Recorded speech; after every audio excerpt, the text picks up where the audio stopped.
Bruce. Okay.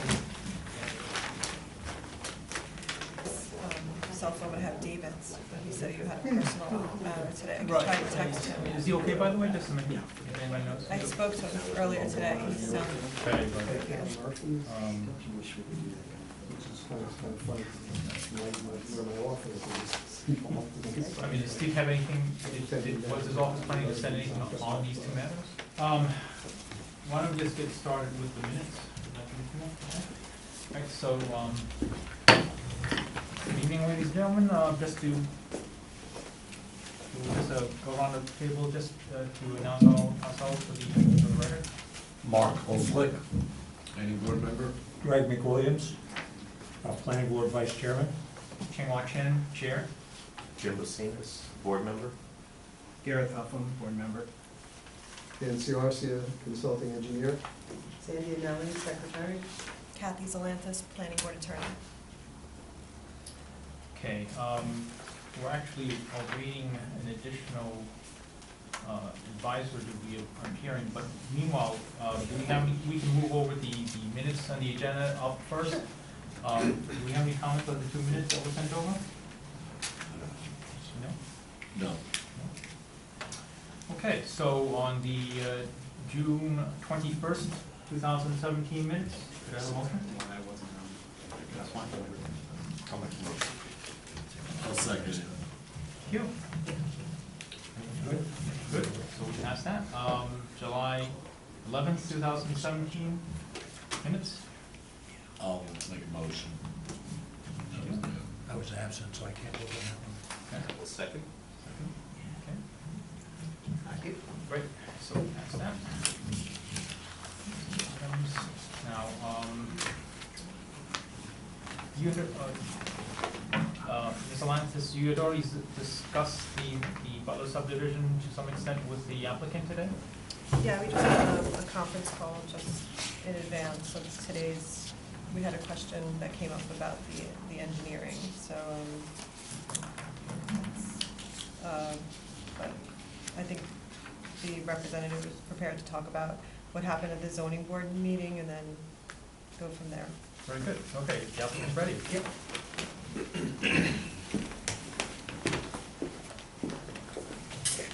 Good evening, David Sessions with Keller Sessions Consulting. The last time we were before your board, we kept the public hearing open, but the planning board closed the secret process, voted on a negative declaration, sent us to the zoning board because a variance was required for the driveway, lack of width. Driveway needed to be 50, the right-of-way needed to be 50 feet wide, it was 40 feet wide. We needed a zoning variance, we went to zoning board, we were before the zoning board for 2 meetings.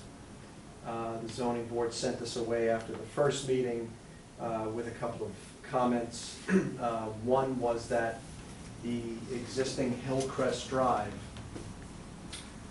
is anywhere from 10 to 11 feet in width, and the zoning board wanted us to consider widening that as much as possible.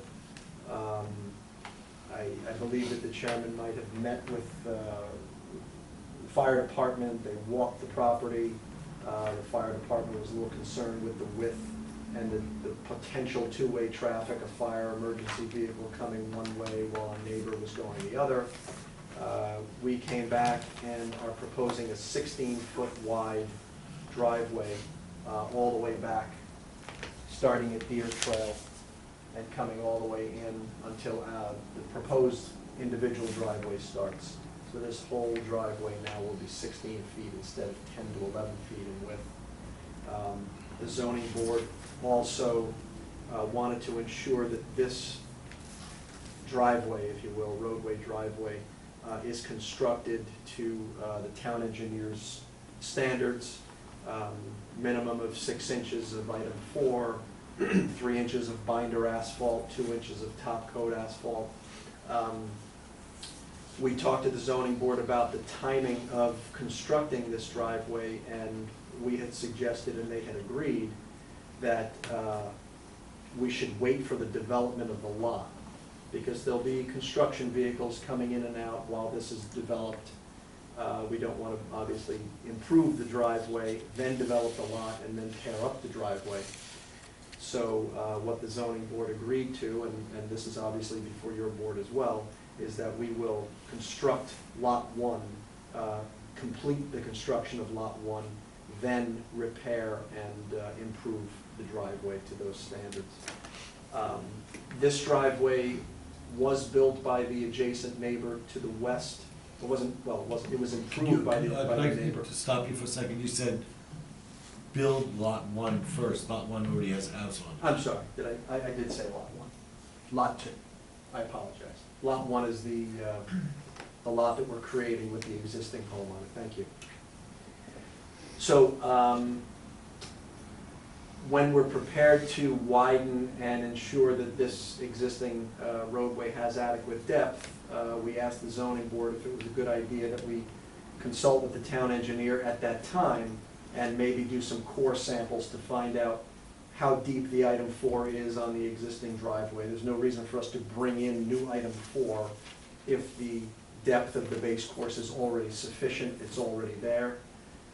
So we asked for that flexibility, and they were fine with that as long as the town engineer is out there taking a look and making sure that the existing integrity of the base course is adequate. If it's not, we'll have to bring in more material, we'll have to compact it to town standards. And at the end of the day, this will be 16 feet wide. It will be constructed appropriately and in accordance with the town engineer. So that was number 2. The only other change that the zoning board requested was our proposed guide rail. We've got guide rail here, and we've got proposed guide rail along here. We're proposing a timber guide rail, only for aesthetic purposes. We didn't want a DOT-looking guide rail for a residential driveway, so it's a timber guide rail. And the zoning board just wanted to make sure that the structural integrity of the guide rail was sufficient enough so that if an emergency vehicle or a large truck was coming down the driveway, it's in the winter, it slides into the guide rail, it will be able to withstand the weight and the force of the driveway, of the vehicle. So we had also suggested that during the planning board's final review process and the town engineer's final review process, that the town engineer would work with us, and ultimately Dan would have to be satisfied with the structural integrity of the guide rail. So and we talked briefly about it today, but I'm sure Dan will take another look at it. Perhaps we can beef up the posts, we can go to 6-inch posts or 8-inch posts, but aesthetically, we just wanted to make sure that it didn't look like an interstate guide rail. But we will make sure that it's structurally sound. How tall is that gonna be? The guide rail will be a standard 30 inches or whatever the town. So the next go-around, could you just either do a section through it? We do have a detail. Or detail, is it on these set of drawings? Yeah, it is, it is. And there's a note, we've added notes to the guide rail detail and to the pavement section detail, referring to the future inspection of the driveway and to the future inspection of the guide rail to make sure that its integrity is appropriate. It's right here. It's on, yeah, 12.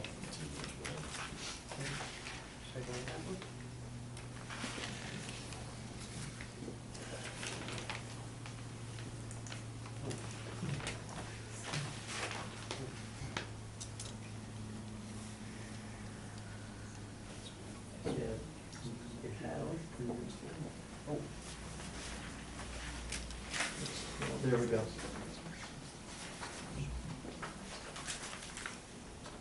So here's the wood guide rail detail. It's difficult to read on here, but we've added a note to that.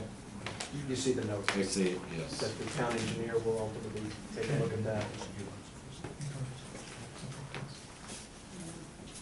So essentially, it was three comments: the guide rail, the widening of Hillcrest Drive, and the structural integrity of Hillcrest Drive.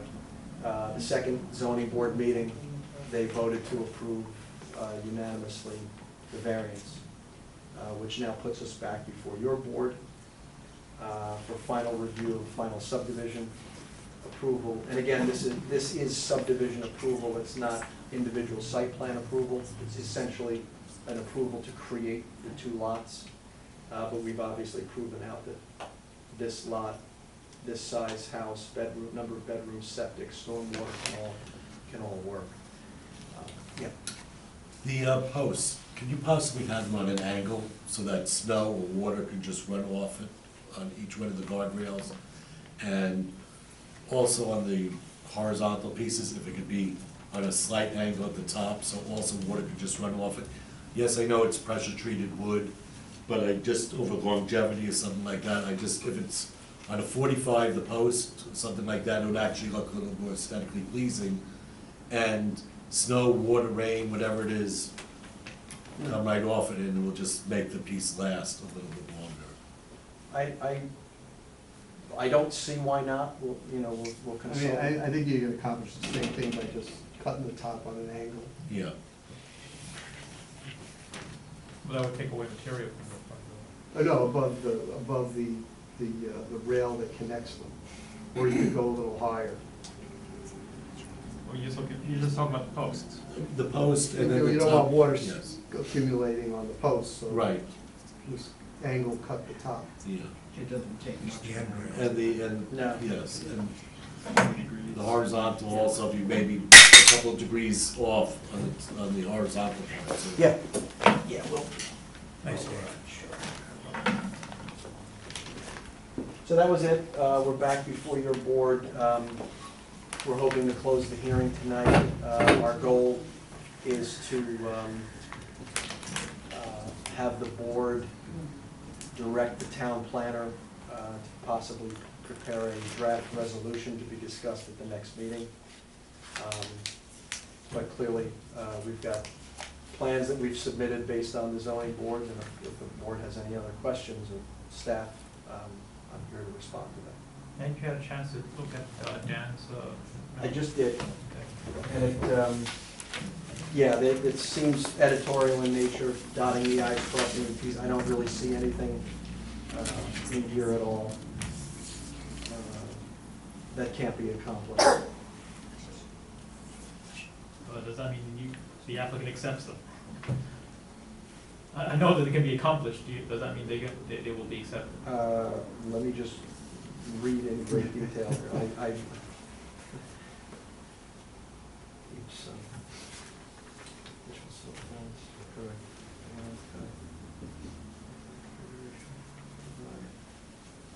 Yes, they're all fine.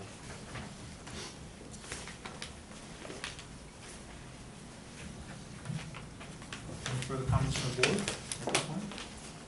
Staff? Does the public have any comments on this? I have several questions. Name and- Oh, Judith Harris. I live at 2 Gordon Avenue, and the back of my lot is on Hillcrest, south of the proposed location. My first question is with regard to this guardrail that's going to be 30 inches high. Where is exactly the guardrail? It appears in the diagram to be on Hillcrest. Do you want to come up?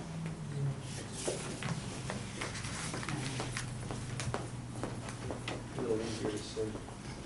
You see this line, dot line, dot line? It starts right about here, comes down this way, stops right about there on that side. And then on the other side of the driveway, it starts right about here and extends to there. Hillcrest, the right of way goes into. I just want to continue with my comments. From what was just shown to me by Mr. Sessions, it appears to me that the guide rail will block my access to Hillcrest. And my concern is whether there will be room for myself and also for the other member of the public who's got property at 4 Hillcrest to go past the guardrail. On our meeting on April 19th here, there was discussion that there would not be encroachment on our rights to use Hillcrest, and I don't want anything with this guardrail or this development or the grade on Hillcrest to affect or extinguish my rights to use that to get to my property. In addition, at the July 11th meeting, it was discussed that the resolution would include that there would be no extinguishing of the access rights to get by, to use Hillcrest. And my concern is that this is going to be a de facto extinguishment of my rights to use Hillcrest. I would like to have some discussion about that. I object to that. Could you point out where your house is on this map? Oh, my house is not on that map. Just the general area. If you extend the. My house, oh, I think that this is the back of my lot. And your access would be where? Well, I have Gordon is where my address is, and I have the back of my lot. Were I to decide to develop it, would be on Hillcrest back here. I have a lot back here. It says on one of those maps, Harris is on Garrett, land. the plan shows potential future driveway connected by other owners. That dotted line is where her driveway is at residence. If you, It's away from the guardrail.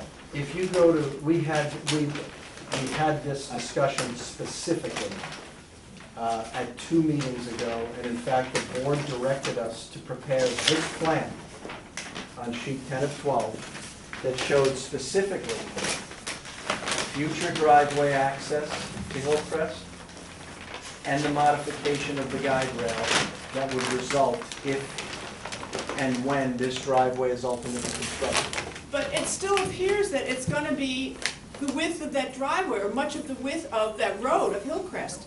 I'm not convinced that it's not going to be an impediment that's going to extinguish the rights of myself and the other neighbor to use that. The other neighbor already uses that. The guide rail? The guide rail is here. We've shown that the guide rail can be located right here, and the driveway would come up and utilize this. We had to engineer this drawing specifically to discuss your comment, which is what we've done. So how many feet now is there going to be, if you're facing south, to still go on that road? How many feet wide will the road be where there's not going to be a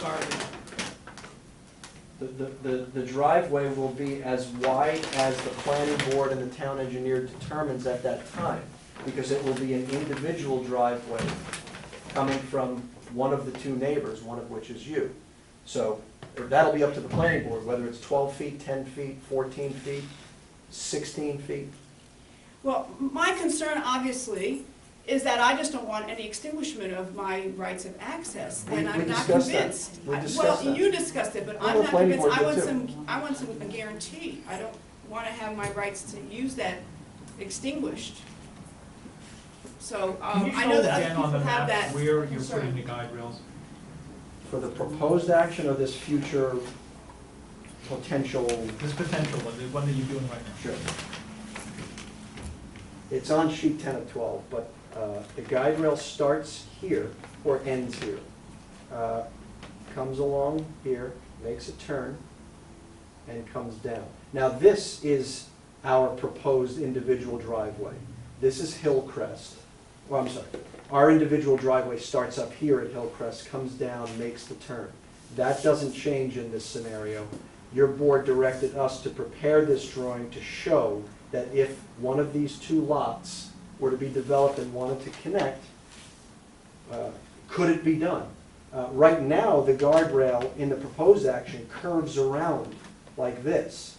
And I believe the neighbor was concerned, and rightfully so, that if this guardrail is built and then they want to develop this lot and gain access, the guardrail would be in their way.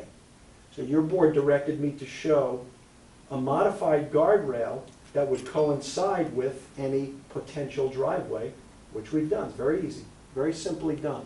And you're right to make sure that you're not blocked out of there if you want to. You're absolutely right, and we show that it can be done, and we'll memorialize that, I'm sure, somehow, you know. So, in the current main proposal shown here on the first page, the guardrail comes up to a certain point.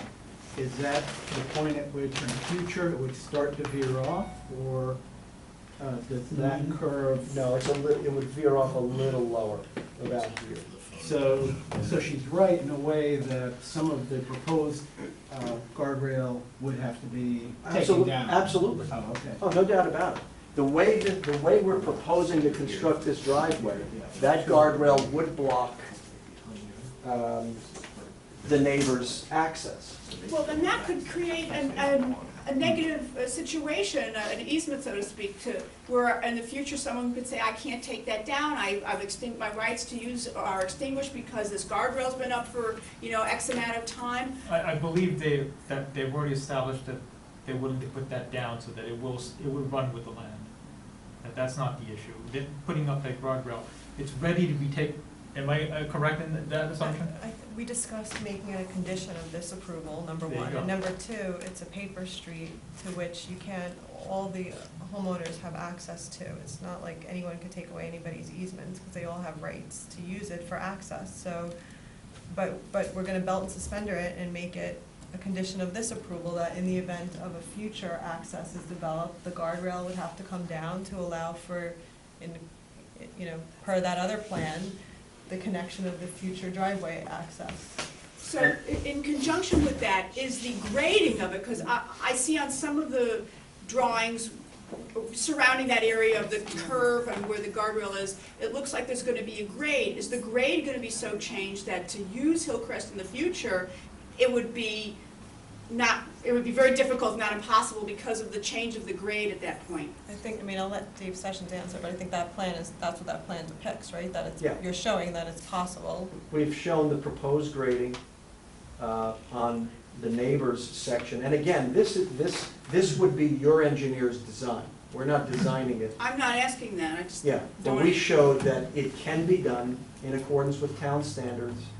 A driveway can be constructed, and this is what the guide rail would do in the event that you needed to gain access. But if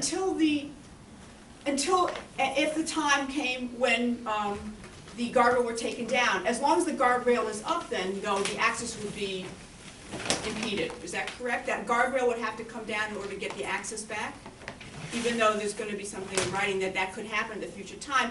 In practicality, that guardrail would be preventing the access unless there was some kind of construction activity to take it down. It would have to be modified.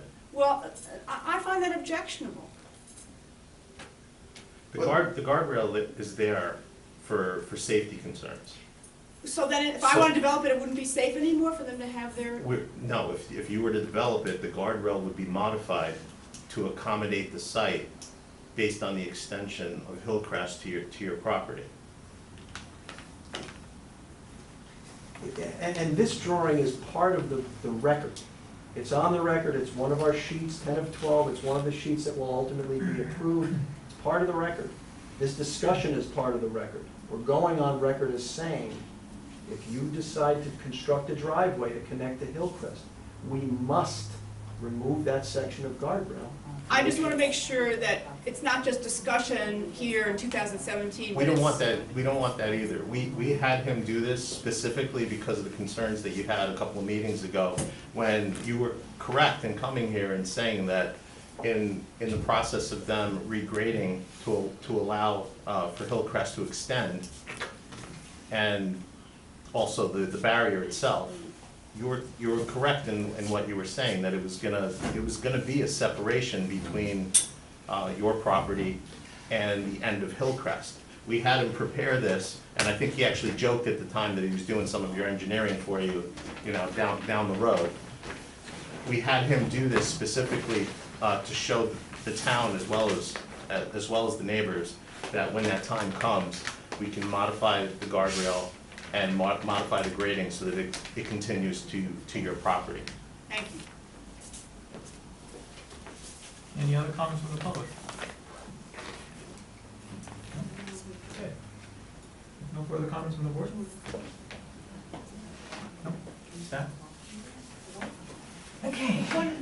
While the guardrail's up, can a vehicle go past, like, you know, four-wheel vehicle go past there on Hillcrest? Is that gonna be able to go down the road? Like a quad or? How much space is there at the end of the guardrail? Looks like slightly less than 20 feet. I'd say since it's a 40-foot thing there, Yeah, it's a little less than 20 feet. probably 16, 18 feet.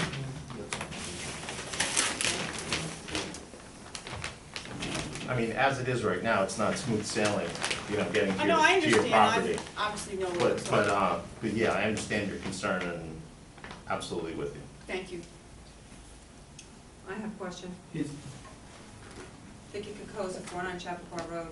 A few meetings back, Mr. Sessions said he would speak to the owners if this plan goes through, that they would put up some kind of fencing or trees. And a couple of meetings later, I was told because only one house was going up, he doesn't see that happening. But the whole summer, whatever was taken down tree-wise, I can see straight forward in between the blue ribbon that he hung where he's building this house. And the driveway would be even closer to my property. So I feel that some kind of screening or something across the back of the property would be sufficient if these plans go through. And if you're looking to close this meeting to the public, I want my say in, finally. What trees were taken down? Whatever you did in the middle, digging and whatever, it's more sparse than it was the last previous years. There were no trees taken down? Yes, there was. Oh, yes. Yes, there Shrubs, was. shrubs, brush? I wouldn't say there were no shrubs, there were trees. I watched it happen, I actually have many pictures. I emailed him. Okay. You have, like to exactly, see we those. emailed Mr. Hamilton plenty of that. On a holiday. It's not filled like it was, there's no, the privacy, I can see the other house up on Hillcrest now. And not just now, 2 months ago, 3 months ago, during the summer. Okay. So, I just don't wanna see someone's driveway in my backyard, especially if the car will be up on top of the wall. We've done quite a bit in the last 7 months to move everything as far away from your property as possible. Actually, not enough. Okay. Okay, and you still don't have approval from the county for your septic, because they won't give approval until you do get a permit to subdivide, according to who I spoke to. And they know this property and everything very well. So they're actually awaiting your permit, your approval, to give you approval to put that septic where you have it. They can turn around tomorrow after your approvals and your permits and say, no, we don't want it here, we want it closer. Well, there's a sequence of the way this process goes. I know. And that approval that you're referring to is down the road, and it's. Right, it's down the road. And it's on the applicant to get. I totally understand that. The fact of the matter is. But what you see there is not really what you're going to see in the end. Well, How do you figure? We had him move the whole septic system to avoid taking down the trees Okay. that are adjacent to your property. Okay. And specifically to save your who would shed. want that on top of their wall of their property? Especially that I'm below. Anything ever happens, that's in my yard, not yours. And there have been many instances where there is septic problems, and it does go into someone's yard, and then my property is unusable. But the slope is going towards Route 100. It's If not you look at towards the your. slope, it's toward 100 and toward my house. no, we had this discussion too. It's Yes, not we for- did. I just wanna see if the trees or the fence that you had promised a few meetings ago is still Do you standing. have approval, which one is that? We said, I believe, that we would, if the board feels that it's appropriate, we would consider some reasonable screening. We did not promise a fence. No, you said We you did would not ask the owners. promise anything. I didn't say you promised. Yes, you did. No, I said you would ask the owners. Okay. That's what I That's said. ultimately up to the board. Mhm. All right. Are you thinking of any screening at this moment?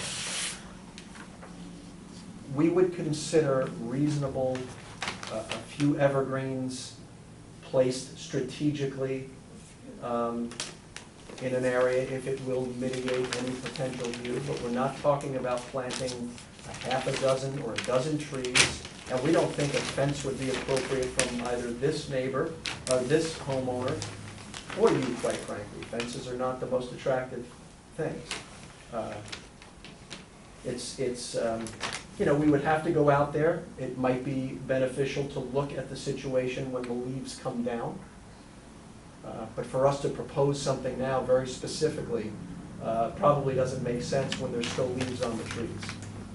But we're not talking about planting a half a dozen or a dozen trees, we never said that. I We didn't said say that we would do trees, some I said selective, shrubs. we would consider doing some selective evergreen screening if the board feels that that's reasonable.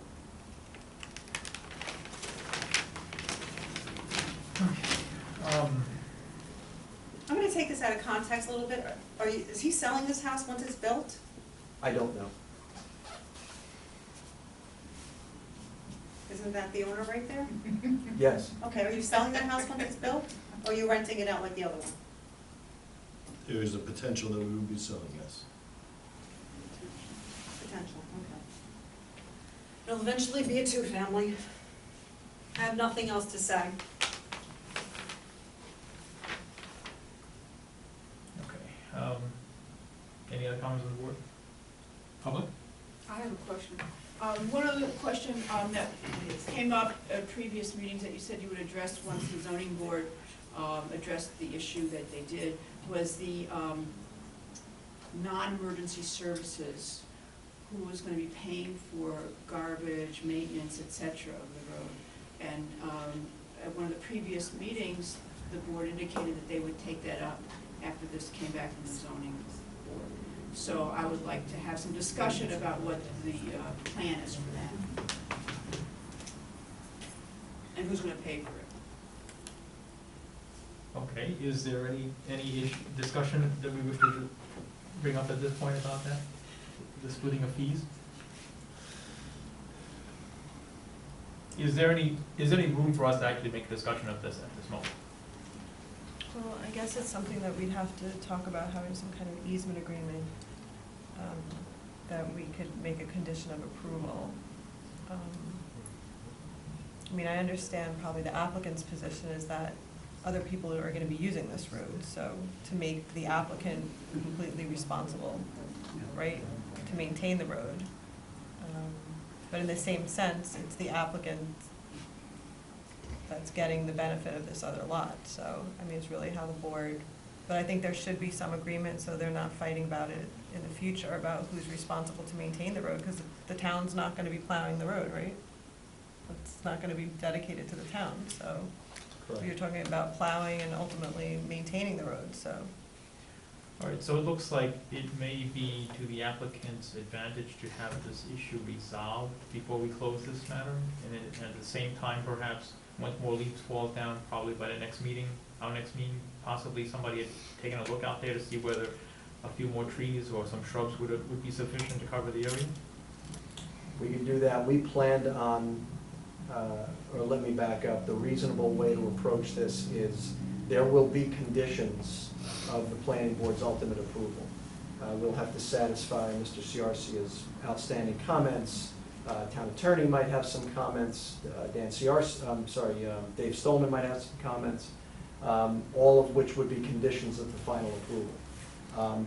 The easement agreement, we had planned on initiating discussions, having our attorneys start to look into the maintenance of that driveway sometime between now and the next meeting. But these are conditions, the planting, the potential screening of the area, these can be conditions of final approval. We did not, we don't feel that the public hearing should be held over. These are typical conditions of approval, and the town attorney can correct me if I'm wrong. We've gotten to a point now where I think it's appropriate to close the hearing and have a draft resolution prepared. All of these minor dotting the i's, crossing the t's would be conditions of approval. You wouldn't be signing the plat, this would not be done until every condition, recreation fees are paid, health department signs off on the plat, any potential screening is in place. These would be typical conditions, once all of the conditions are satisfied. We understand there's going to be, there is a sequence involved. However, wouldn't it be to the applicant's advantage and your advantage and planning board's advantage to have a general understanding of what type of agreement might be reached between the applicant and the public and the neighbors? Yeah, we plan between this meeting and the next meeting to initiate that. Get a draft agreement put together, and possibly start to have some discussions, so that we can speak more intelligently at the next meeting. And the neighbors, of course, would understand that when we're looking at this potential agreement, we're gonna be looking at it in terms of fairness by all the parties involved. Can you do for the next go-around from, I'm going by the color one, the one which is the, drawing 12 of 12. Can you give it an exact percentage of, I see how much is the new driveway for lot 2. But from, I'm just going to go to the plan for 2 seconds. Because some of us also live on a paper road, but this part right here, from this point going on, that's lot 2's responsibility for always maintaining that part of, 5 years from now, 10 years from now, when the road crumbles or needs repaired, that's that person's responsibility. But this part from right here, I want a percentage of how much is this property, how much is this property, this one, this one, this one actually, they don't use it, it's their driveway somewhere else. But what percentage it is of each one, so this way, everyone's in agreement, all the neighbors, of how much belongs to them. But you have to prove it to them, prove it Yeah, we do with that all the time. with a simple math equation. So this way, down the road, my house, let's say, is over here, I own 14.3%. Mhm. So if it's 14.3% of what I have to maintain down the road, and then secondly, besides the percentages, how do you get all the other neighbors to agree that 10 years from now, someone has to maintain that road? I know that I live on a paper road, and the difficulty it took us to get our driveway to be paved, and there's nothing in there for 5 years from now to maintain it, or even to seal it. So how do you, and we're 6 houses, this is a little bit less. Yeah. Something like that, you have to, Yeah, well, we can Work on it. only, we can prepare an agreement that's fair, at least in our opinion, that's fair. And if others are going to be involved in that agreement, and there will be others involved in that agreement, if those people decide not to be fair or to not agree to do anything, then we're at a stalemate. And then I think it's up to the board to say, well, it's not fair to hold up the process or the applicant if, and this is just hypothetical, I'm not accusing anybody of doing anything, but if, in the event that no one is cooperating, we shouldn't be held up. The board should make a decision that said, look, they did their due diligence, they did their best, and then a decision needs to be made, and we need to move on. We'll do our best, to be fair. I agree with that, because I could see, in many neighborhood situations that such a negotiation situation, the neighbors would stonewall. So, if there's any evidence of that, there should be a way around it. Well, I believe we're the final arbiter of that decision on a rational basis, I assume. Right, I mean, I would like to use the next few weeks to go through the process to see if an agreement could be reached, because that would be the best, since there is a benefit to the neighbors also. But I guess we'll have to see what happens and make the final decision. Is there a current agreement in the neighborhood that I don't think there is. can be used as a starting point? No. So who plows the road? Scott. Cantrowitz, The house up over there. Okay. the person that paid it. The person that has to get back there. Okay. I have 2 comments. Sure. So, just getting back to the issue of access for the 2 neighbors, can you confirm that with this primary plan, if I'm reading this correctly, it looks like the current access will not be made any worse than it is right now? Is that correct? That this guardrail is not on both of these properties? So it looks, The guardrail cuts them off right is this the current?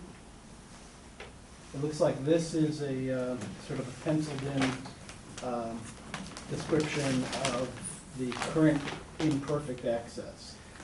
And that looks like it is not impeded by the proposed Yes. wall. Is that, can you confirm that it's not gonna be any work? Sure. I'm These sorry, dash- can I hear what you said? I didn't hear that. I'm just asking for confirmation of my interpretation that your access is a very imperfect, almost trail-like road that you have that leads off of Hillcrest onto your and another neighbor's property, that it will not be made less passable with this primary plan. Because it looks to my eye, and I'm asking for confirmation, that the guardrail will not impede that current access road. Is that true?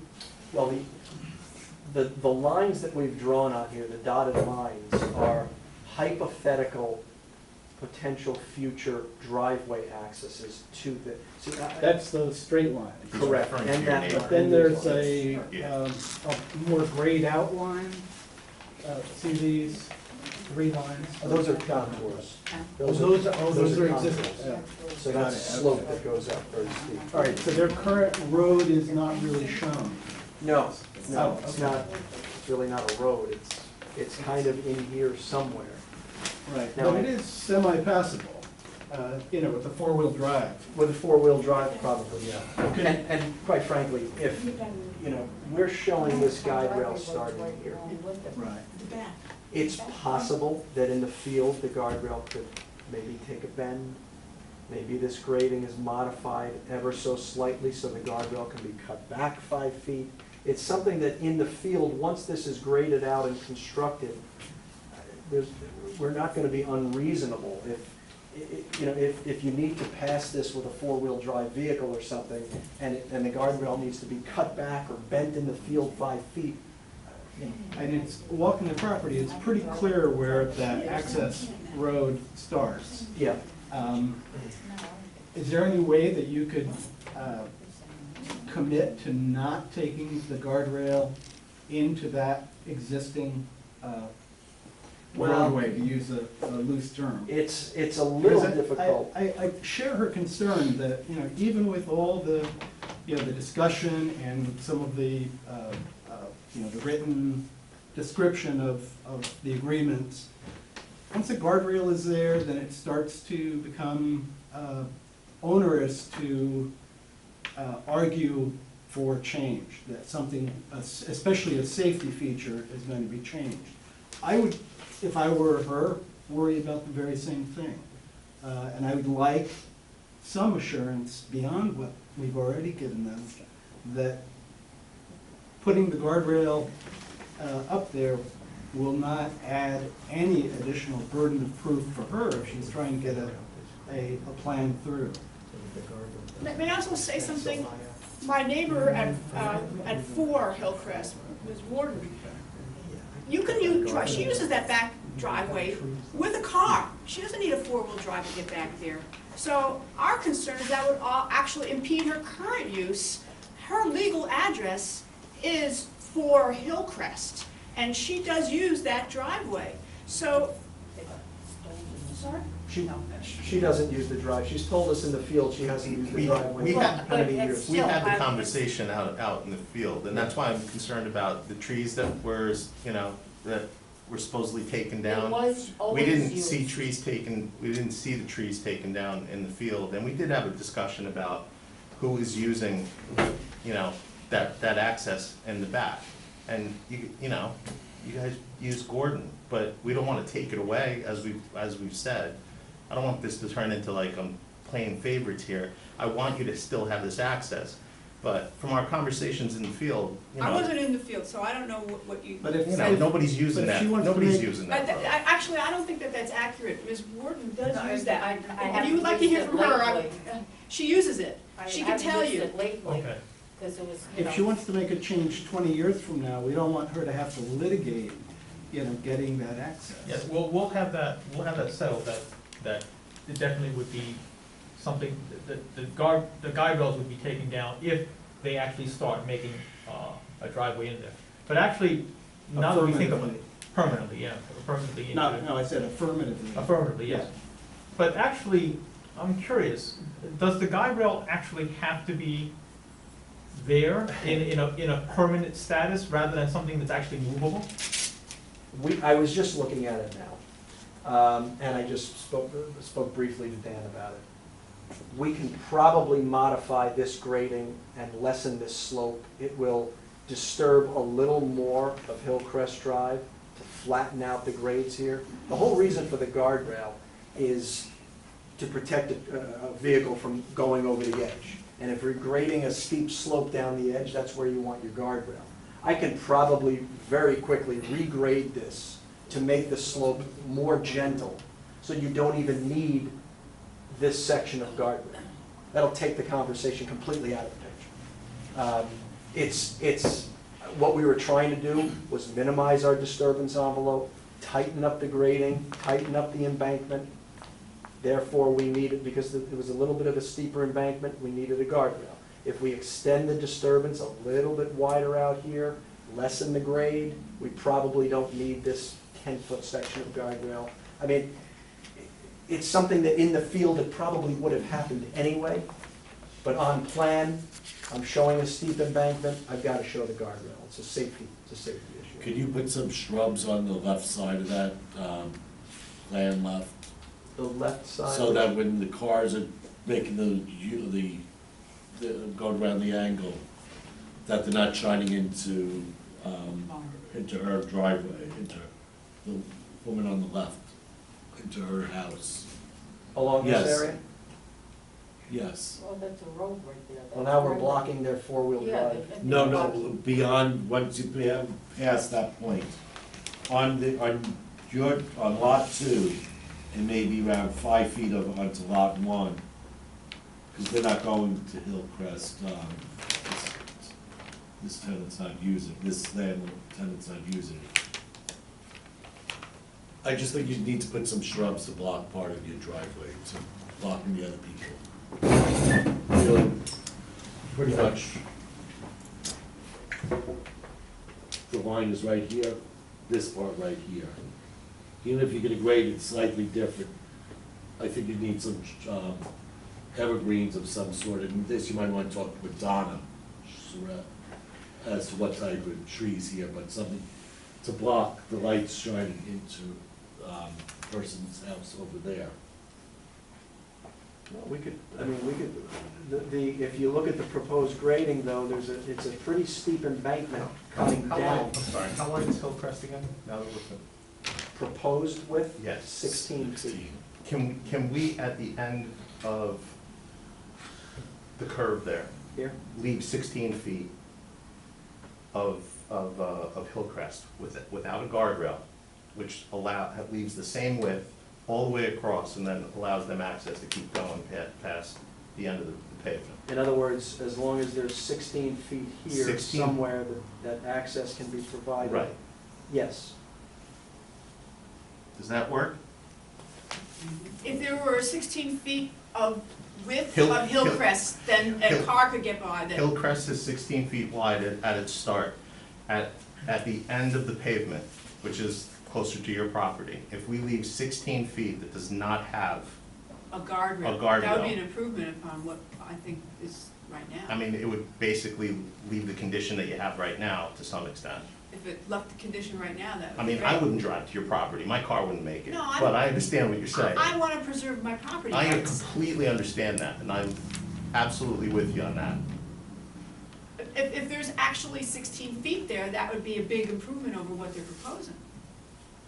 Well, I you mean, don't it's have- not a huge improvement, because the guardrail doesn't completely enclose Hillcrest, but I'm just trying to suggest, a happy medium here, where if we leave 16 feet of Hillcrest that does not have any kind of a barrier on it, that allows you that access that you're looking for. And how wide is Hillcrest going to be when they're done at that 16 point? feet. So that's the width of Hillcrest? That's the only reason I'm using that number. That seems reasonable. Can we do that? We can do that. Okay. Good job. Thank you. So, what, One other question. go ahead. Sorry from I have another question. Jill Chesa, 10I-5 Deer Trail, only house on Deer Trail there.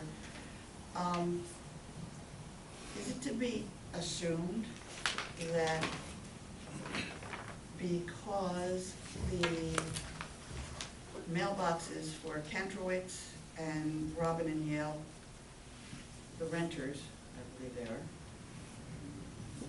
are on my property, is it to be assumed that the third mailbox will now go there? I've already checked with the Bradford Post Office, and they have no determination in this. They basically have the last right of refusal of where the mailbox goes, and they only say no if it's in a very compromising position. Somebody recently, I have a, how tall is the tree? I have a, what, 25-foot evergreen that takes up that whole entire corner there. And whoever's mailboxes are there has chosen to chop my tree. And that doesn't make me too happy. I mean, that tree is, I know, over 20 years old. And I really don't want to see a third one go there and have somebody else be chopping everything up that's on my property, my tree, my property, my fence is there. Plus, they leave their mail on the ground. If they throw, like recently, we had the telephone books come, and they throw them on the ground. Well, whatever people can buy and throw things on the ground, everybody leaves it there. And I have to end up going out there and cleaning up after everybody. That, you're Yeah, talking there's- about an area right at the intersection of Deer Trail and the Paper Hillcrest Drive? Let me show you. Right, this is the front picture. Where's You talking about this? You can actually pull that up to the last 12. Can you go to the color Yeah, go drawing? to the color one and then look up there.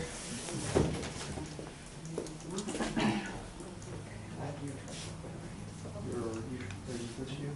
This is Deer Trail. And this is Okay, Hillcrest. that's the Hillcrest.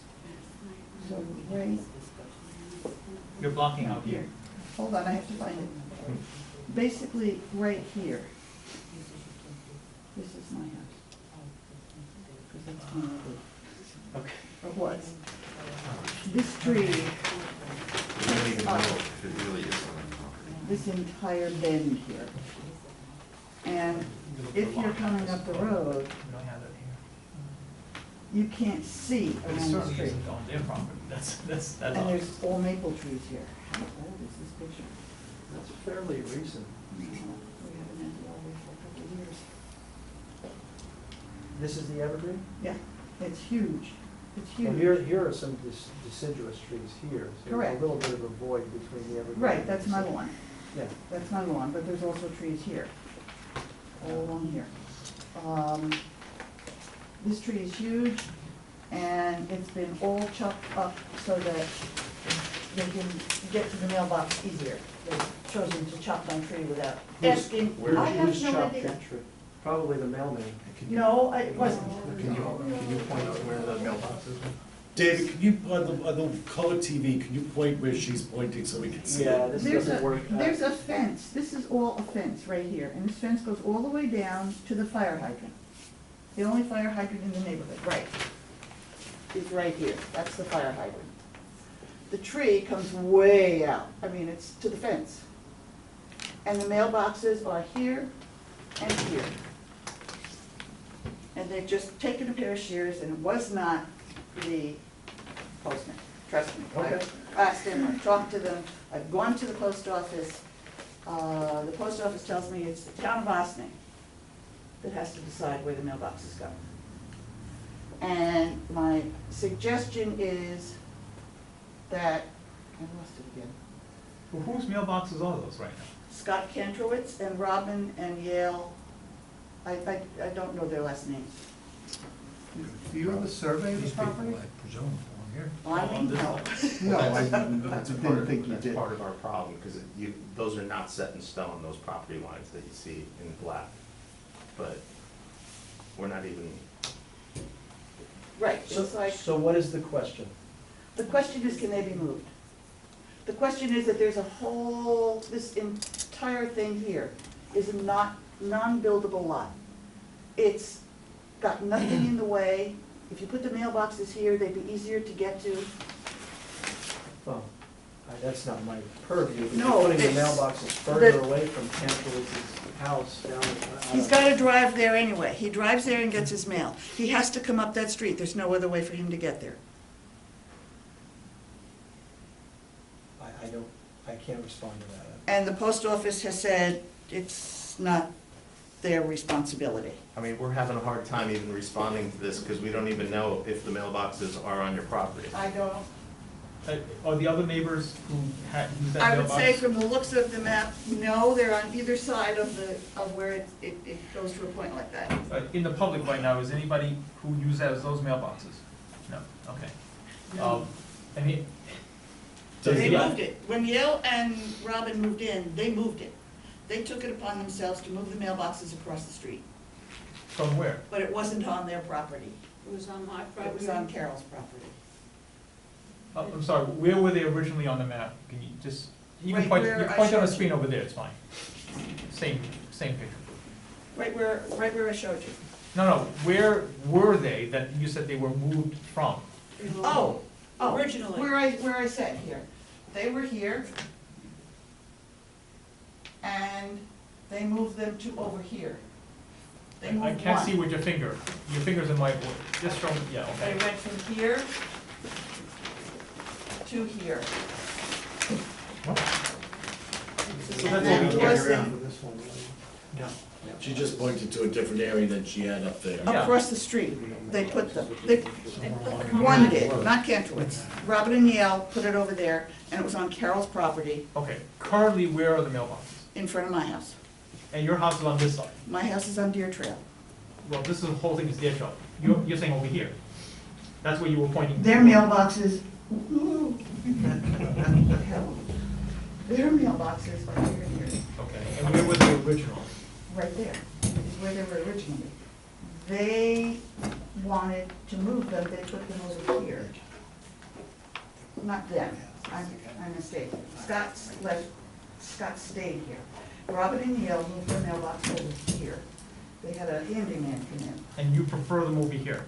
Well, I don't care where they are, if they stop chopping my trees, they could leave it here too, but you can't stop that apparently. I think they should go here, because when they come up, at least there's a clear view. You can't see around this corner with all the trees. This is an older picture, because there's trees here that are large. Yeah, that would really seem like an easier thing to do. Would the applicant have a problem with having a bunch of mailboxes placed near the new Do you want driveway? to come and see that's what we're not- talking about? That's Or you not good? their Whatever property, you like. that's her property. Whose property? Whatever you Carol's. like. Whatever you like. That's my property. We'll put it on Hillcrest Drive, on one side or the other side of this, on a 16-foot road at this point, driveway at this point. And the applicant is nodding that it would be okay wherever on your proposed property. Right, I don't think it's a major Yeah. problem to move them. So if you go on that side, and then the other neighbor wouldn't be burdened. And I it's just okay think with the down here applicant. would be Within the right easier, of way too. because it's all Right, clear. I would think that solves the problem, it's like. I do. No, it's on the And right here of you way. have this road, and this driveway, and this driveway, I all don't- converging See, together. it doesn't matter Within the street. to us, apparently, even, I don't know who's In responsible for fact, moving Scott had said mailboxes. they'd probably even be good down here on the town Well, land. chances are, all those mailboxes are not on anyone's property. They're on the town's property. It's a right of way. Everybody's property doesn't go all the way to the pavement. I understand that. I do, Okay. but there's, you'd have All right, to I mean, Let's set put them that. on Hillcrest. The new house is gonna need a mailbox. You can't. The question is where you're gonna put it. Post office man deliver them on the private road. No, not all the way onto the edge of Hillcrest. Right, but corner of it'll be Blue near Crest Deer Trail, and Deer it'll be Field. back at Deer Trail. Oh, is there, my only thing is Deer Trail a town improved, is that improved, is that considered a town road, and is there a problem with putting mailboxes on a street that's not a town road, that the mailmen have to go on a private road essentially? What we're talking about putting it on the corner of So it's Deer gonna be on the Trail. corner of Deer Trail, oh, so it's Yes. still gonna be on Deer Trail? Yes. Okay, that's fine then. I think putting it there is gonna be a problem, but that's fine. I mean, at the end of the day, The new house needs a mailbox most of the mailboxes we're talking about have nothing to do with this project. At the end of It's the not end of even the there. day, you guys as neighbors have to get together and decide where you want your mailboxes. That could be part of the agreement, perhaps. Make it part of the agreement. The main concern is the tree being cut. You mentioned you didn't care where the mailboxes were as long as the tree's not being cut. Right. That was the problem. You want somebody coming up on your property and cutting your tree? Absolutely not. Well, it depends on Okay. what tree, but no, of course not, Well, of course not. I agree with you. I agree with you. You Okay, shouldn't have so- your trees cut. Given, Neighbors gotta talk. yeah, it sounds like that it would probably be best that the neighbors get some type of, and the applicant get some type of, at least preliminary agreement, so we know where it's going, so that we can take affirmative steps to start closing this. Right now, it seems like we still have some room for discussion, and it'll probably be better for some progress in that to be made before we close this hearing. Just a quickie. All right, just one other quick comment, kind of an editorial. I like this view, by the way, very much overall, and I appreciate that you showed the stream over on the extreme left. If you could, in addition, and I think you agreed to, make a note that that is a tributary to the Mechanical River. I didn't see it on there. Okay. I think that's just an oversight, yeah. But it's important if you can do that, that'd be great. Could I ask a That's question? something we're trying to get to happen automatically on all screens, that they be shown for the name. So maybe if you're not inclined to close the public hearing tonight, maybe the board can at least direct the preparation of a resolution, so we can at least put all the conditions in writing for the board to consider. I don't know if it wants to have a work session. Yes, wants let's to- do that, so the applicant That's a sees good that we're idea. moving forward with it. Right. and then- We're obviously inclined to make the approval, but we want to see more progress made with the neighbors and the applicant. I understand. I just don't know, as far as the hearing is concerned, I don't know, the public has expressed their comments over and over. In fact, some of them are repetitive comments. I don't know what else we're gonna get. I don't know what we're benefiting from by keeping the hearing open, but it's your decision. We'll do it. I have a few more questions and comments. We have Briefly. spoken several times already tonight. I just want to comment on the last thing that was said to me. I want to know whether the board would be, how it would be memorializing the new proposal by your member to your right with regard to moving the guardrail so that there would be 16 feet of Hillcrest. Are you requiring a new drawing that would be part of the plan to show that the guardrail would be moved and that there would be 16 Yes. feet? And how would you be memorializing it? The site plan will reflect that. And the other question is, I just am curious, and with regard to the dotted, I just want to know what it is, the dotted light blue line that is parallel to the stream, the dotted blue line to the right of it, I'm just curious what that dotted blue line was. That goes up to the top of the, It's a 100-foot stream setback. thank you. Yes, okay, so can we have a motion for, did any more comments on the board? No? Can we have a motion for direction for the staff to draft the resolution pursuant to our points that we've made? I'll make that motion. I'll second that. Second that. Okay. No objections?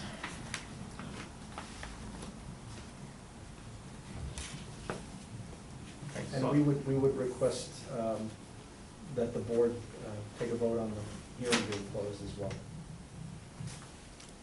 I think we could wait for this to be done at the next meeting. It's up to the board. Do we want a motion on this to close it? I understand the frustration that these things take a long time. Personally, I would like to see the drawing before we close the hearing, but Okay? A very simple condition of approval, that can be a condition, but, go ahead. Is it gonna slow down anything on your end It's to just- keep it open? Well, if it's a condition of I approval, I would be understand that okay it's closing. a little discomfort there comes a time, you But know. and We were close to closing it. I think the only reason why we left it open the last time was because we needed our zoning variance. We got our zoning variance, we came back to your board, it was time, and we're leaving it open again. So, yeah, we are frustrated, and I don't see the point.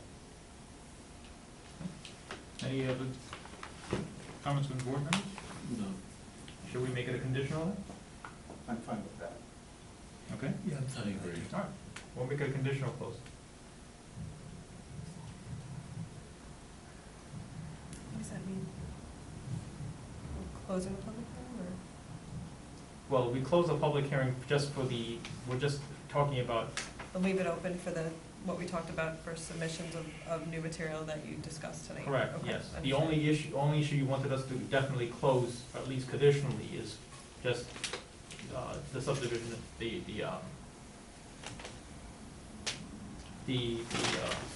subdivision itself, correct?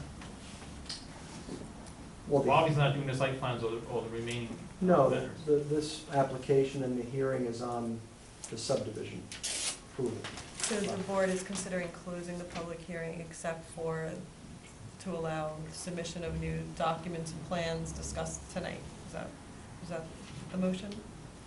To leave open the record to allow for the submission of new plans? Or are you, Well, if we close it, then the submission of it is just for form, and there's not gonna be any further discussion over the new plans, correct? Well, you can have as much discussion as you like at the next meeting Well, on the new material that we submit. I want to ask, I want to put one more thing on every single plan where there's the house. I wanted to say, you have proposed five-bedroom dwelling. I'd like it to say proposed single-family house on every single plan that you have that property.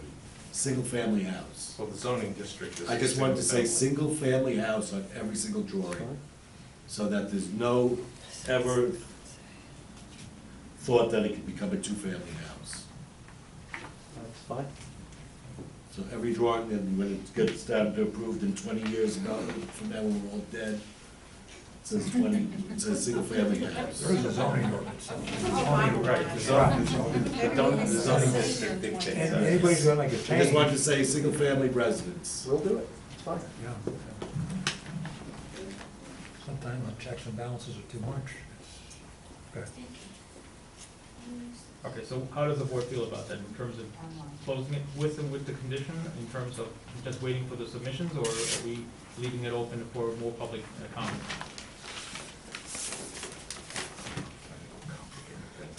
All right, so we'll just leave it for make a motion for just closing public hearing for this, except for the submission of the plans that we've discussed so far. That agreed? Yeah. Is that, This- any this comments on doesn't- that one? no? This doesn't preclude future comments at meetings when we're going over the resolution and everything. The closing of the public hearing is a formality, but it doesn't mean that they can't talk in the future or discuss what's gonna come in, or up until this thing is finally approved at some point in time. The audience, homeowners, have a right to talk and they will talk. So it's really a formality, I think, about the subdivision closing the public hearing. I'm not sure about that. Do you wanna Yeah, opine I on mean, that? I think that if you're closing the public hearing, they don't have a right to speak. So if there's any sense that you want to allow the right to speak, you should just leave it open till the next meeting. It's not going to really slow you down in any way because they've directed the preparation of the resolution, which they wouldn't be able to rule on until the next meeting anyway. Right. So you're still going to be at the end of the day, you're still going to be at the same exact place, had the meeting been closed tonight or not. But if there's any indication that you still need to hear input from the public, you should leave it open. Otherwise, if you're if you're satisfied that you don't need to hear any further input from the public and that all the issues have been discussed as the applicant has, argued to you, then you could proceed to close it, the public hearing, subject to only the submission of the plans that were requested tonight. As far as I'm concerned, as long as the applicant agreed to make the changes, a 16-foot, and not have the barrier that goes into the existing driveway area, I think we can close. I feel comfortable closing the public hearing. Yep.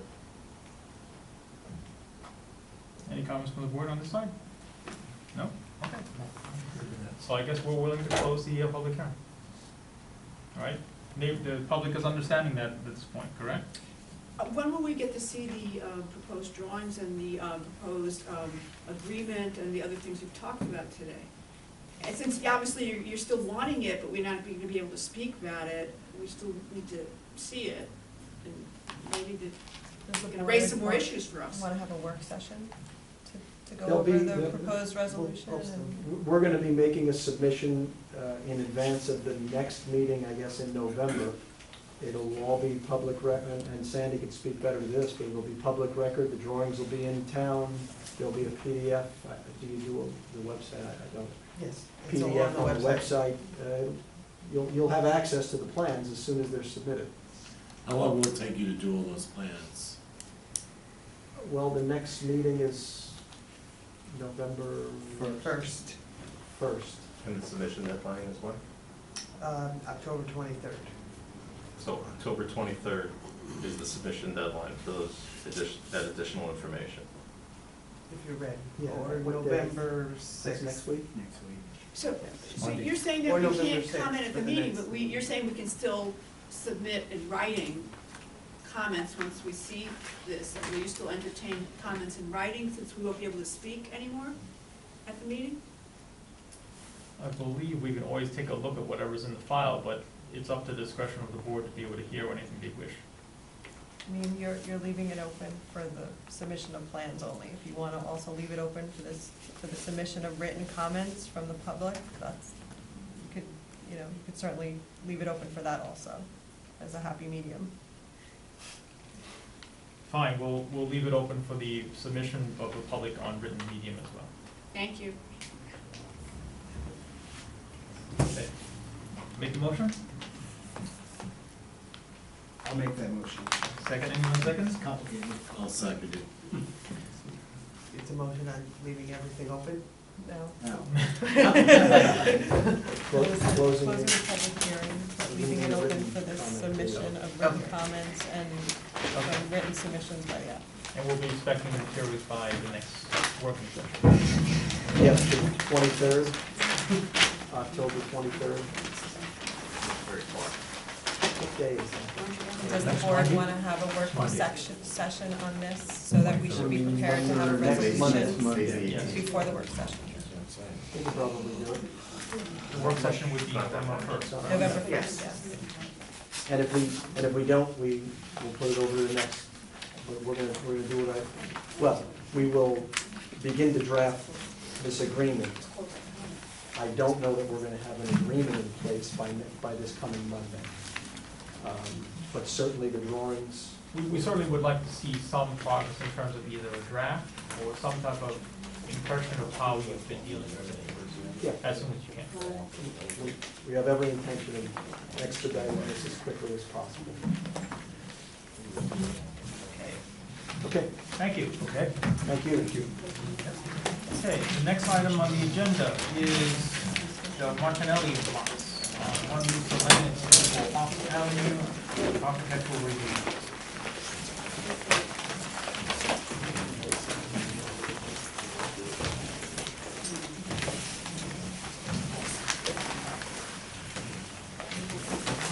Is the applicant present?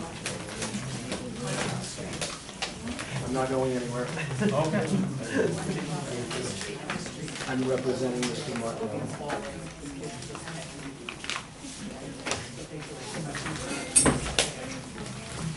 Which property you go over first? I was gonna talk a little bit about both lots. maybe give a brief history as to where we were, because I know this application kind of went away for a year or two, so. Some of us weren't on the planning board when this came up, so. Exactly, yep.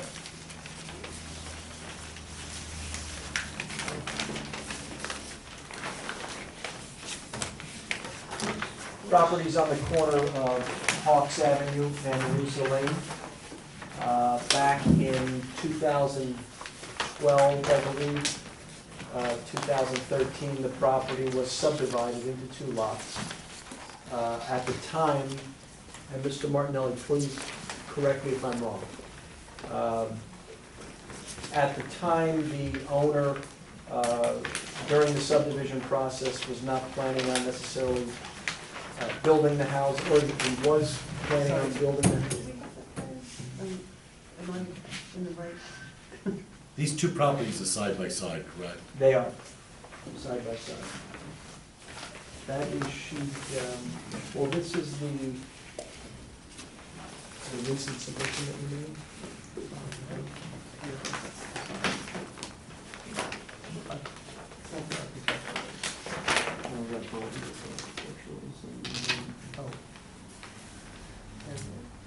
So as part of the subdivision, the planning board at the time, I believe, made a condition of the subdivision that once we came back to develop the lots, the planning board would have individual site plan approval review over the individual lots. Because at the time of the subdivision, we weren't getting into a lot of detail as to how the lots were going to be developed. We were really just trying to split the lot down the middle, create the lots. And again, the planning board reserves the right now to review the individual lots themselves. We recently made a submission based on comments that we received from the board 2 or 3 years ago, as well as town staff. We've added some screening as the board wanted along Hawks Avenue between the lots. We've addressed most of the comments from Dan Ciarcia and from David Stolman. But essentially, we're here to kind of resurrect the project. We do know that individual site plan approval is required for each of the lots. We've submitted individual site plans for both of the lots. But I just wanted to basically show you the relationship between the 2 lots. We've, again, made a recent submission addressing each of Dan Ciarcia's comments and each of David Stolman's comments, as well as the planning board's verbal comments the last time we were before the board, which was 2 or 2.5 years ago. So this recent submission addresses all of those comments. I don't know if the board's had an opportunity to take a look at them, or Dan or David for that matter. But we have incorporated the majority, if not all, of the comments that were made 2.5 years ago. Can I ask a question on these 2 houses that are they being brought in on trailers? They look like they're like a modular house. It looks like 4 trailers, but 2 on top of another with a railing on top of it. I personally think that the elevations of this house take away from what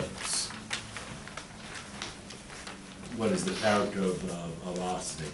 And I'm just respectfully asking you to reconsider giving a little bit more detail. It looks very flat and out of character with what's on the other houses on Hawks.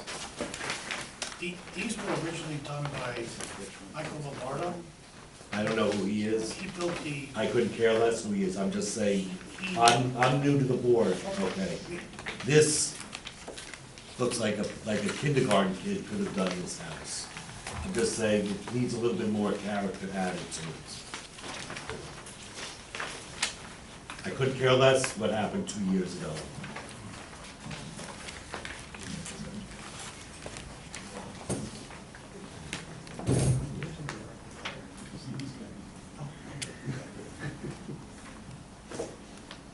One suggestion I might make, this is on the one Russell Lane, is, well, there's two things. Number one, on the house itself, you're driving into basically a three-story wall. Granted, there's a window extrusion ever so slight on the living room above. You might want to consider a brim right above the garage doors. It create a shadow line and therefore kind of break up that three-story wall that you're driving in on. And it would look fine too. Nothing elaborate, just something sticking out maybe 18 inches or so. Little roof, you see a little bit of shingle there, and it will extend past it. And it can come up right underneath or line with that window treatment above. The other thing, jumping to the site on that, looking at the driveway, and the driveway is pretty much like 13 to 14% coming up. And the area where a car parks in front of the garage doors is about 14 feet. So a car pulling right up to the doors might just get on the flat area, but in all likelihood it'd be a little bit of that slope there. I was gonna suggest two things there. The way you see the portion of the driveway coming off the road and then widening into two cars, if you have the part that touches the road on the uphead side, if you just push it up a little bit, you pick up probably 6 or 8 inches in terms of the grade where you enter the driveway. I'm really just saying have the narrow part on the high side of the double, as opposed to where it is. And the other thing is, be another riser in the step or something, but maybe just increase the garage to the first floor height a little bit. So I'm saying basically drop the garage up to a foot possibly, and then whatever you can do by moving the straight piece of the driveway out, you pick up probably 6 or 8 inches there. What that will do is it'll give you a bigger flat area and possibly get that 13% pitch slightly down, maybe closer to 12.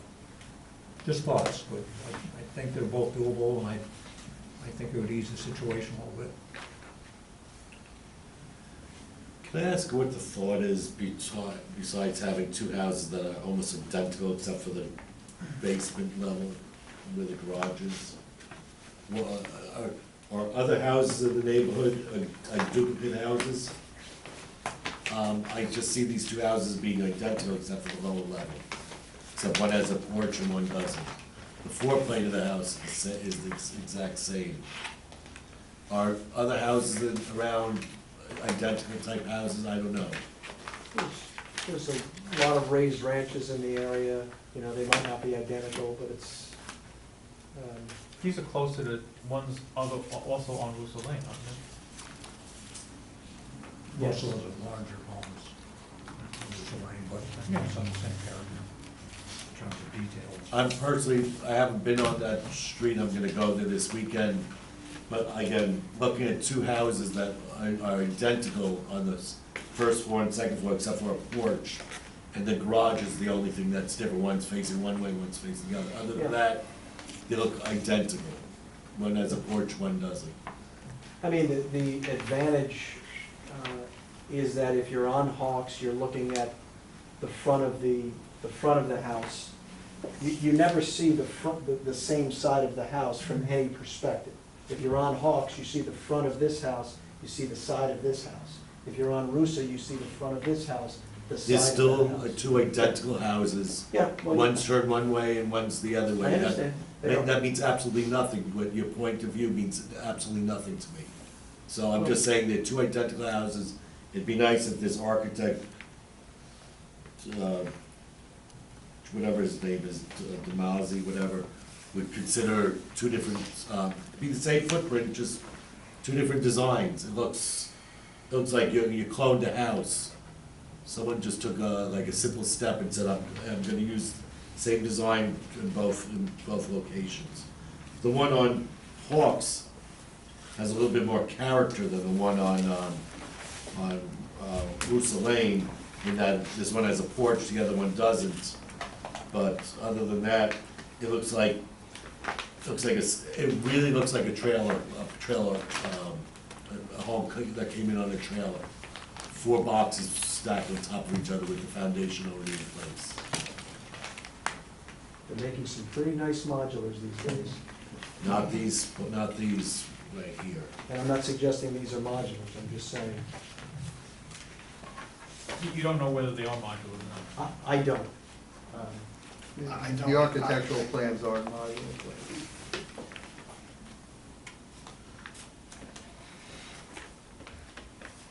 The one on Hawks Avenue, it has the porch facing the cemetery.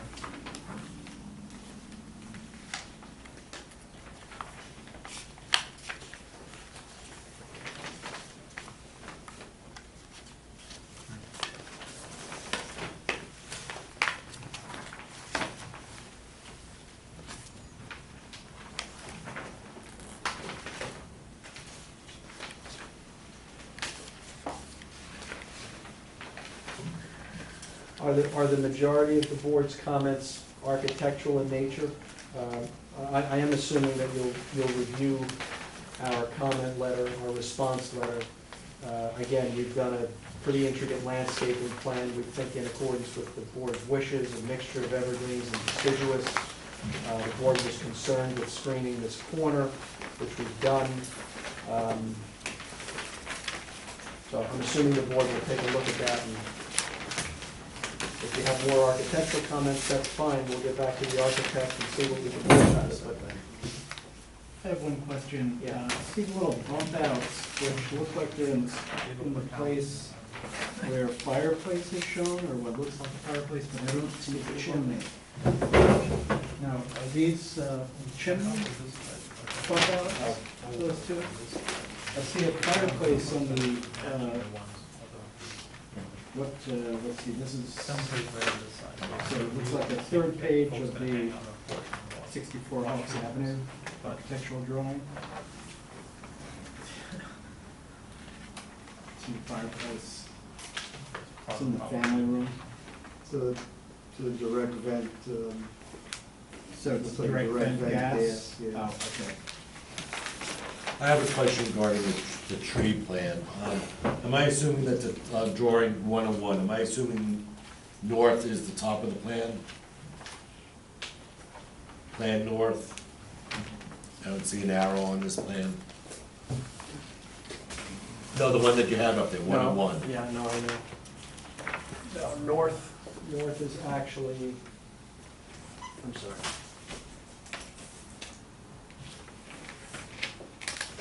North is down this way. Okay. So, on the south side of the plan, obviously, I don't know where those, that looks like two property lines right there. Have you put any new houses, any new trees on that side of the property? In addition, on the northeast,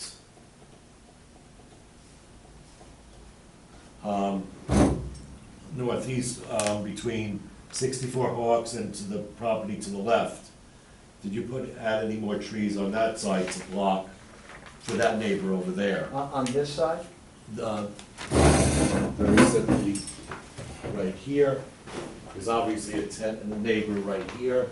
Any new trees over here, over here? I see a bunch of new trees over here and some over here. Yeah. My concern is that you're putting a brand new house right here. I don't know what this property looks like, but if I was living here, I'd be a little upset. Yep. If I was living back here, and there were houses over here and here, I'd probably be a little upset. I'd like to maybe have some trees here and some trees here. I don't know what was discussed 2 years ago, but in my eyes, Yeah, it's a combination of trying to assess the existing trees. There's a lot of existing deciduous in here with big tree canopy. So it's difficult to get something to survive in evergreen. I mean, you can pick certain shade tolerant evergreens, but there's a big, big canopy on this side that we were trying to preserve. So that's the reason. You know, this area, there aren't as many trees. We were able to heavily screen this. I think there were only maybe 3 or 4 trees in here, so we were able to heavily screen that area. We can take a look to see if we can sneak some evergreens in there. Again, between two new houses, I don't think we would. But that neighbor's not gonna be upset. That neighbor knows that this development was approved years ago. Yeah, the one to the left? Yeah. Plus it's heavily. This is, these two lots were not constructed, but they were part of a previously approved development. It is heavily on that side. Over here? Yeah. Okay. That's why I know these, we got these plans last week, Yes. so I haven't had a chance. to No, go there's over always, there and look there's at it. always a fine line between trying to screen something and trying to screen something under a very dense canopy. It just, usually it doesn't work, it doesn't survive. And what was the thought between the 64 Hawks Avenue, that driveway being so large like that? Is it because it's very steep? Yeah, we're just trying to lengthen it a little bit to get the grade to work. Kind of swimming pool over here. That's fine.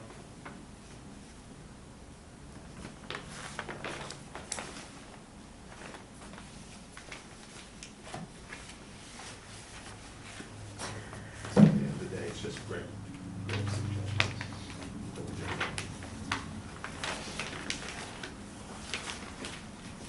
Dave, I have a couple comments about 64. Yep. One is architectural, and if you look at the front elevation,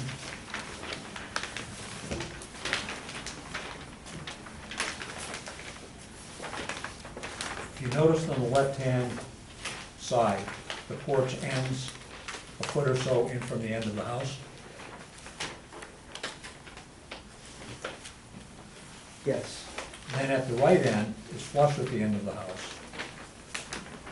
And going around to the driveway side, looking at that elevation, it's flush, and below the porch, it is lattice work in the same plane as the concrete foundation wall. It's a small detail, a lot of people wouldn't notice it, but I would like to set back this end of the porch the same distance as the other, so that you can express the corner board and everything exactly the same as the left side. And I think the change of plan down to the driveway level is more desirable. So that lattice work isn't just flush and button into the end of the concrete, it's just set back a few inches or a foot. That'll give you symmetry on the porch, and again, this change of plan, I think will look a little bit better. It's just a suggestion, it's, you know, it's nothing that's whatever.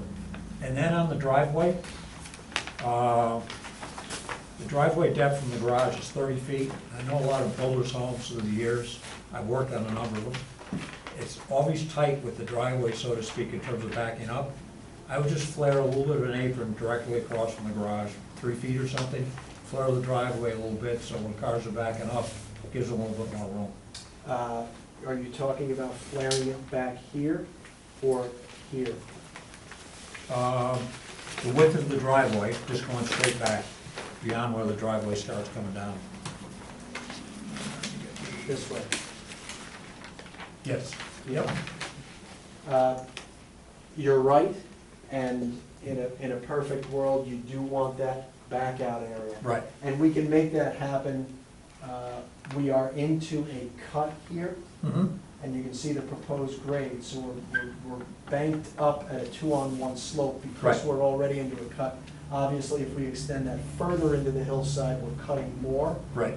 but perhaps we can do that. We can disturb a little bit more back, or we can maybe Yeah, not a incorporate lot, I was retaining thinking wall. about 3 feet horizontally, so vertically, what are you, you're 2-on-1? Yeah. No, it's a Yeah, good it's suggestion, and we always it's like to just try to functional. do that. Yeah. We're just fighting the grade there, that's Mhm. all. But we'll look at it, that's fine. Again, just looking at the windows of these both houses, they're almost clones. There's zero architectural character on these, they just, the 30-inch wide windows, they look like they're not even worse from being bought at Home Depot or Lowe's or something like that. They just, it looks like a stock trailer house.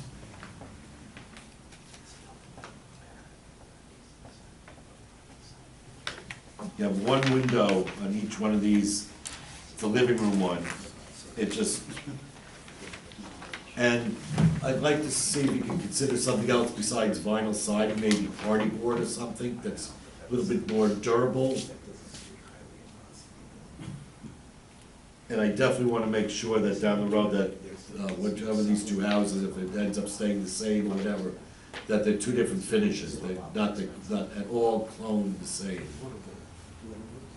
And also, since this is the 2017, I'd like to see some energy efficiency on these houses. Also, I don't know if I'm legally allowed to say anything by like solar panels or anything like that, Kathy, or anything green about these properties. Well, I mean, you can certainly look at green infrastructure as part of the site plan. Yes. And the site plan is before you, so. Yeah. I'd like, going forward this year, I think we should all be thinking about that. Well, the Hawks Avenue one's not gonna be designed well for solar. The Russo one might be. The angle towards the sun doesn't work. It's more of a southern exposure. Yeah.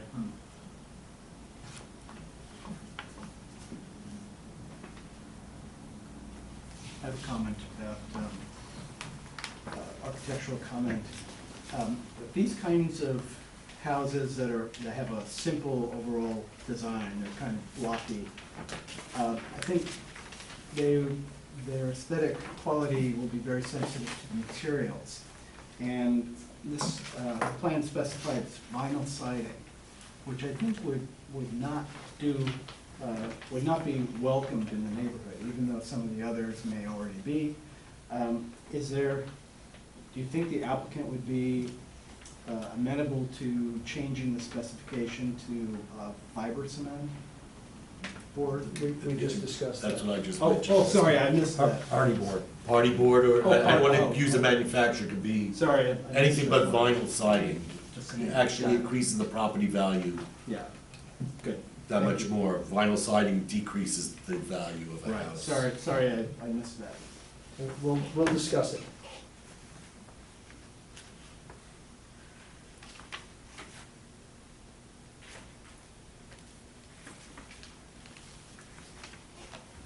So procedurally, have you noticed this? Was this noticed, or was this just a preliminary meeting? So you'll have to formally notice it, right, We're hearing. for a hearing? I mean, clearly none of the neighbors here. No. I'm a neighbor. I live on Russell Lane. So we have one yes vote from the. I'm new to this too.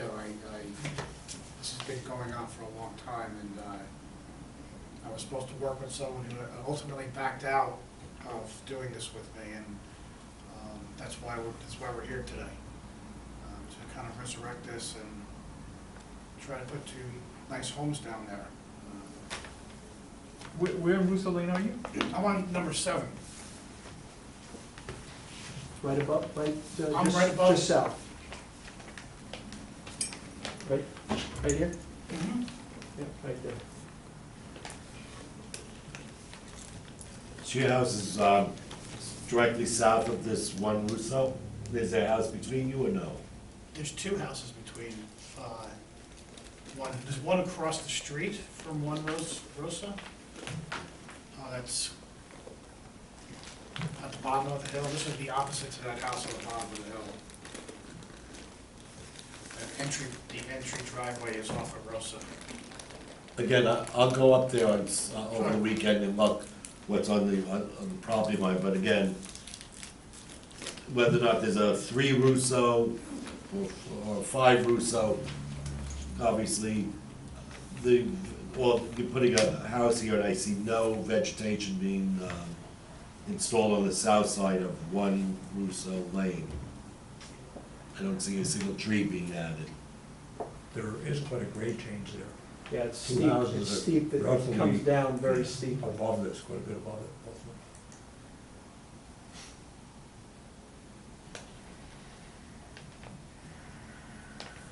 The entire property is all trees right now. Okay, I haven't seen it, so Yeah, I it's wanna all- go, it's I wanna all- look at it's it. all-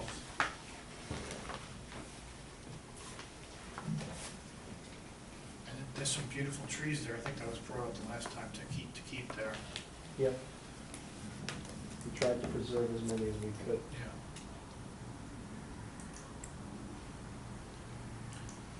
Were there any comments back in 2015 when these were elevations, these houses? Were there any other comments from the board on these? I wasn't here. Yeah. These we- weren't presented that. They weren't presented those then? plans, no. So this is the first time since 2015 that they're I- presenting these? I think they were. I I thought I think they remember were, seeing them. and I think this is the same package, believe it or not, the architectural It is. and the site plan that were prepared 2 years ago. And we responded in our current submission letter to the comments that were made on those architecturals and site plans at that time. I recall one of the comments that I made actually had to do with the bump out for fire, for a chimney. But apparently there's I not believe going to that- be a chimney I believe with that this direct vent, but That was in the notes, I believe that's true. it's in the notes. Yeah, okay. it's true. At the time, we asked that any chimney be brick faced as Yes. opposed to siding faced. Right, correct, that's correct. Okay. And there was a lot of discussion on the screening between the two houses Right. and at the corner of Rusa and Hawks, which we've obviously provided. Taken care of,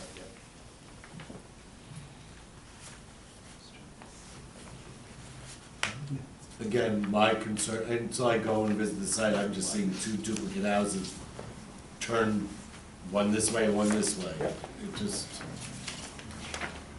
Just for clarification, that whole Hawks Avenue, you know, there's 64, the house just, that was built, it just sold with the long driveway. And then there's that development on the corner that's, all the houses are similar. So I'm just trying to get a handle on, I guess, procedure on what the thinking of that is. Of Thornton Hill? Yes, that and there's, not 64, You wanna look at but that, Mark? just next to the house, the proposed lot here, 64, to there's a new house built with a long driveway going up on Hawks across from the cemetery. And that was originally priced at, I think, like $650 and it sold for $550. It's a basic cookie cutter house. those three houses at the cul-de-sac that you had right there, they look like they're, all three of them identical, just Yes, rotated. they're all identical, yeah. They just painted different colors and some have a bigger basement or depending on the slope of the property, if the backyard or what have you. And some are higher on the hill, some are lower on the hill.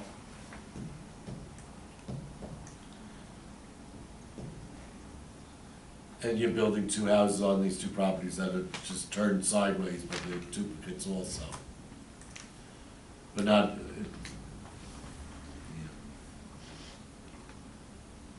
but the other houses in that cul-de-sac on the right side look like they're different. You'd probably have to go up there and see for yourself. Yes. But, yeah, I just want to be able to,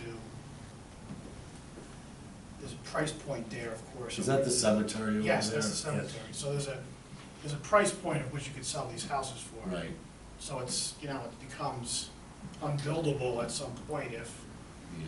it's not, you know, I don't know what you're gonna get for those houses. The one, Rosso Lane, I think is a more desirable lot because it enters off of Rosso Lane, then Hawks I Avenue. actually think I've been in a taxi cab on that cul-de-sac. Okay.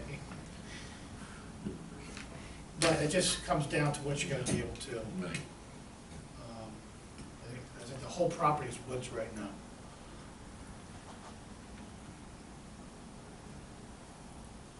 So depending upon, what you're saying is depending upon the finishes and how much Yeah. you want to trick this house out, Yeah. there becomes a point Right. where it's just untenable. Right. Correct, and that's. Again, if each house, if you're gonna leave the, just try to make them look a little bit character-wise, different finishes, different roof shingles. Get rid of the vinyl and use party, I think it's actually, probably the cost of it is pretty much the same. And in the long run, the house is gonna actually last longer, and he'll get a better value having a house with a concrete or something like material on the outside that's stronger than vinyl, which moves and needs more insulation. It's just keeps the value of the property, the house up over vinyl. Yeah, we'll Yeah, consider that. sure, absolutely. There's not much cost difference. They look like modular houses. And those other three over there do not. Even though it's very similar. Yeah, the one that they just built is about as cookie cutter as you're gonna get. Yeah. And it was really, the guy, it was $679 or $699, and this is kind of why we were delayed. We're waiting to see what that house ended up selling for. It ended up going for $550 or $540. So that's the reality of, it was on the market for a long time, and I mean, it is what it is on that lot. I can't remember the number of hawks, but it's this Well, they say the millennials are beginning to go back in suburbs, so That you're would in be good great. shape.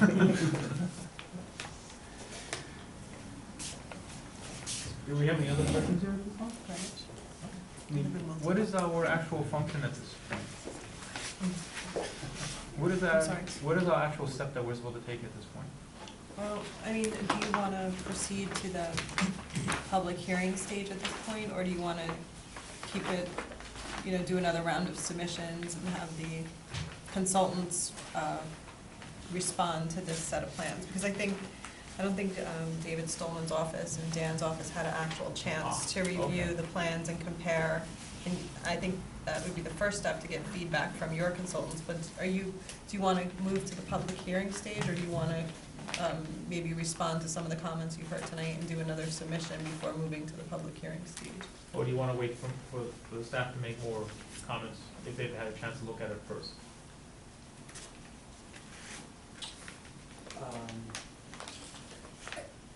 I think we were just trying to pick up on where we left off in that Sessions had made all the changes that were required at that point. Right, the only problem is that you're talking to a relatively new board I here. understand, I didn't realize I that. mean, from my perspective, we had done a review on this, and it was sort of left open-ended because we were gonna get more detailed plans once the houses were selected.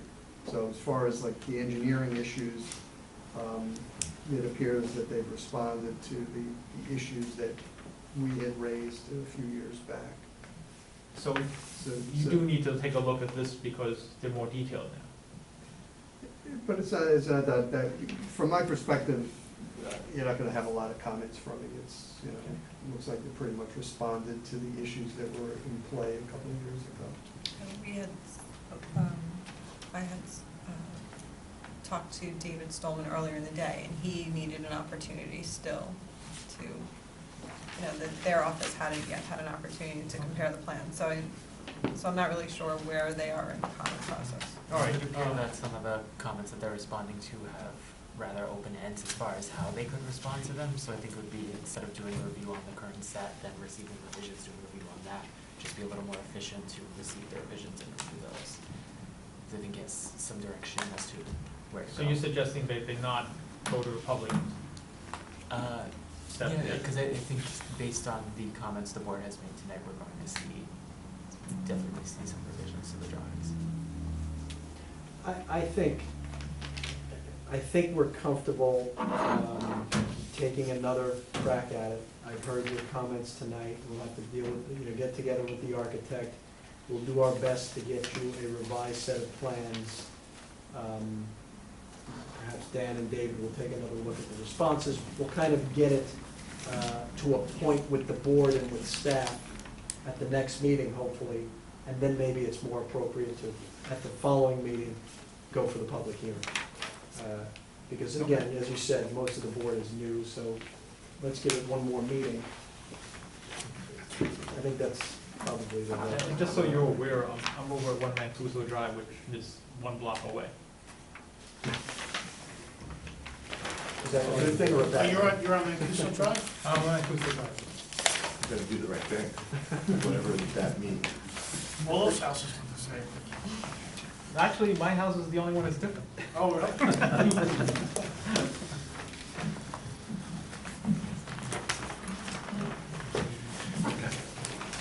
So if David's office, if your office could get us a review memo, if there's anything in addition to what we already talked about 2 years ago, it's sooner than later. The hearing set? Pardon me?